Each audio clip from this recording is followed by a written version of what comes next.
тот день Эрик Калдвелл запускал дрон над горами Blue Mountains, надеясь снять редкого красного волка.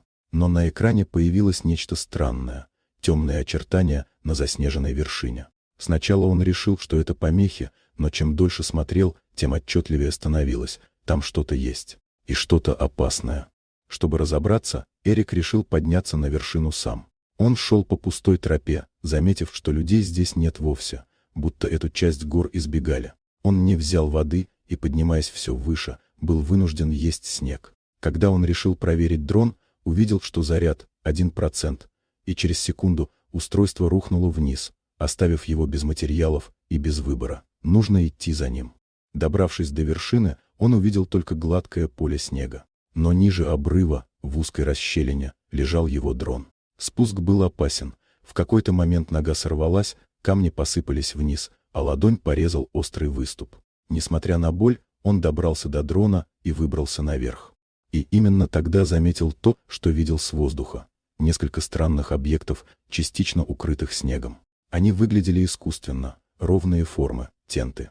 Эрик направился к ним, и в этот момент услышал рев моторов. Он спрятался за скалой. На площадку вышли двое мужчин. Действовали уверенно, как люди, которые здесь уже бывали. Они открывали ящики, что-то сверяли, записывали. Контрабандисты, это стало очевидно по их поведению.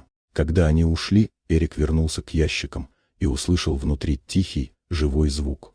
Он поднял неплотно закрепленный тент и замер. Внутри были живые животные, напуганные, истощенные, среди них красные волки. Это была крупная контрабанда живой природы. Он позвонил в службу охраны дикой природы. Связь рвалась, но координаты он успел отправить. Но вскоре моторы вернулись. Мужчины заметили свежие следы и начали искать его. Эрик бросился бежать по снегу, слыша крики за спиной, и именно в этот момент над вершиной появился вертолет инспекторов.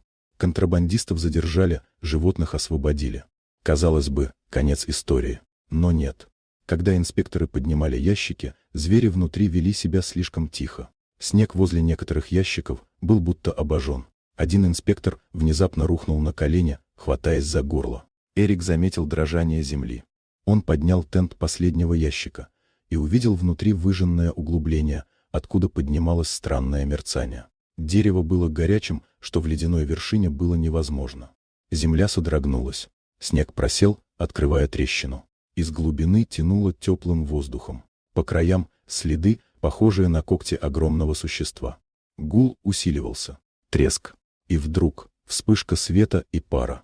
Из трещины поднялось огромное существо, покрытое темной корой, с глазами, сиявшими как ледяные огни. Оно смотрело на людей секунду и вернулось обратно в глубину горы.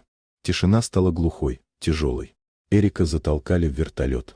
Он оглянулся. Свет внутри трещины еще мерцал. Об этом он никому не рассказал. Люди увидели только спасенных зверей, но не то, что просыпалось под снегом. Иногда тайна важнее славы. И теперь эта тайна принадлежала ему одному.